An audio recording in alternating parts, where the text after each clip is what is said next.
आप देख रहे हैं अल्फा डिफेंस हिंदी में आपका स्वागत है। आज के इस वीडियो में हम लोग बात करने वाले हैं कि क्या हम लोग आर्चर एनजी के साथ में भी वही मिस्टेक करने वाले हैं जो तपस के केस में की गई थी। आप सभी को याद होगा कि लगभग 2 साल पहले हम लोगों ने एक न्यूज़ ब्रेक की थी कि डीआरडीओ की लैब बीआरडीई की तरफ से एक एरो इंजन बनाया जा रहा है जो 220 हॉर्स पावर की पावर जनरेट करने में सक्षम हो। इनिशियली माना जा रहा था कि इन इंजन्स को तपस के ऊपर डाला जाएगा, जिसके बाद तपस की परफॉर्मेंस बेहतर हो जाएगी। अब तपस को लेकर ये मोरलेस क्लियर हो चुका है कि ये काफी हद तक टेक्नोलॉजी डेमोन्स्ट्रेटर ही रहेगा और इसको सर्विसेज अपने बेड़े में शामिल नहीं करेंगे।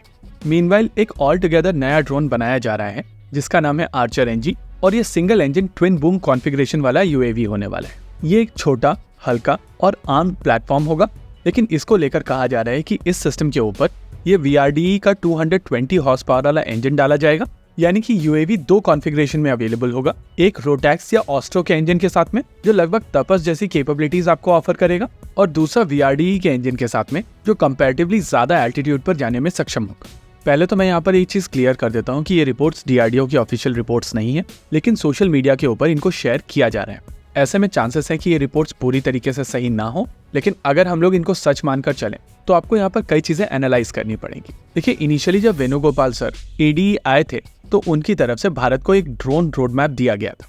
इस रोड मैप के तहत इंडियन आर्म फोर्सेस जिस तरीके की रिक्वायरमेंट चाहती थी वो बेसिकली 4 अलग अलग ड्रोन से पूर्ण की जानी थी। बेसिक टैक्टिकल स्ट्राइक की कैपेबिलिटी आर्चर ड्रोन से पूर्ण की जानी थी, जिसको शॉर्ट रेंज यूएवी वेपनाइज्ड कहा गया था। ये बेसिकली 12 घंटे तक की एंड्योरेंस देता और 22,000 फीट की एल्टीट्यूड पर जाने में सक्षम। काफी हद तक ईरान के मोहाजिर 6 ड्रोन जैसे। दूसरा तपस, जिसमें ऑस्ट्रो 330 ईपी इंजन का प्रयोग किया जाता, जो आपको 28,000 फीट तक की एल्टीट्यूड और 18 घंटे तक की एंड्योरेंस देता। इस प्लेटफॉर्म के ऊपर आगे भी काम चलता रहता और मोस्ट लाइकली एक ज्यादा पावरफुल इंजन के साथ में आपको ज्यादा एल्टीट्यूड की कैपेबिलिटीज भी यहाँ पर मिल सकती थी। मीनवाइल जो कैपेबिलिटीज तपस के साथ में अचीव की जा चुकी थी, जैसे कि 28,000 फीट की मैक्सिमम एल्टीट्यूड, 18 घंटे की एंड्योरेंस, ऑटोमेटिक टेक ऑफ और landing, beyond line of sight communication, इन सभी चीजों का प्रयोग करके एक सस्ता, छोटा और हल्का ड्रोन यानी कि आर्चर एनजी बनाया जा रहा था। वहीं पर 25 आवर्स से ज्यादा की एंड्योरेंस और 35,000 फीट की एल्टीट्यूड से ज्यादा एल्टीट्यूड अचीव करने के लिए टर्बो प्रॉप इंजन का प्रयोग करते हुए एक हेल यूएवी ऑफर किया गया था। प्रैक्टिकली एक कॉम्प्रिहेंसिव प्लान एडीई की तरफ से शेयर किया गया था। अब जब इसको एनालाइज किया गया है तो मोस्ट लाइकली यहाँ पर देखा गया है कि आर्चर एनजी और तपस बेसिकली सिमिलर परफॉर्मेंस दे रहे हैं और तपस के साथ में यहाँ पर कोई वैल्यू ऐड नहीं है। शायद इसी वजह से इस प्रोग्राम को मिशन मोड से हटाकर नॉर्मल मोड में डाल दिया गया है, जिसका मतलब है मोरलेस ये टेक्नोलॉजी डेमोन्स्ट्रेटर बनकर ही रह जाएगा।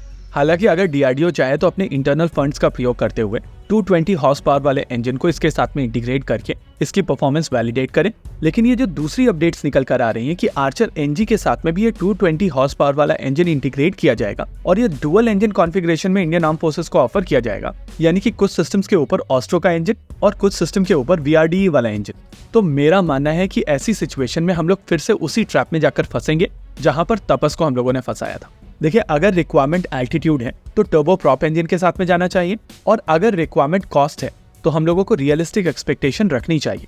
इसके अलावा वीआरडीई का इंजन अभी इनिशियल स्टेजेस में है और जब तक ये इंजन पूरी तरीके से डेवलप नहीं हो जाता है तब तक इसके चारों तरफ यूएवी नहीं बनाया जा सकता। अगर मुझे यहाँ पर डिसीजन लेना होता तो मैं कहता कि ऑस्ट्रो इंजन के साथ में ही आर्चर एनजी प्रोग्राम को आगे बढ़ाना चाहिए, और अब जब तपस केवल टेक्नोलॉजी डेमोन्स्ट्रेटर बनकर ही रह जाएगा तो इसके साथ में बाद में वीआरडीई के इंजन को इंटीग्रेट करके उसकी परफॉर्मेंस मॉनिटर करनी चाहिए, और अगर वो 30,000 फीट की एल्टीट्यूड अचीव करने में सक्षम हो जाए तो तपस को इंडक्ट करना चाहिए। क्योंकि अगर आर्चर में हम लोग ये चीज करने बैठेंगे तो ये प्रोग्राम फर्दर डिले होगा और आपको रिजल्ट्स नहीं मिलेंगे। इसी के साथ आज के इस वीडियो में रखते हैं केवल इतना ही। वीडियो को अंत तक देखने के लिए धन्यवाद। देखते रहिए अल्फा डिफेंस। जय हिंद।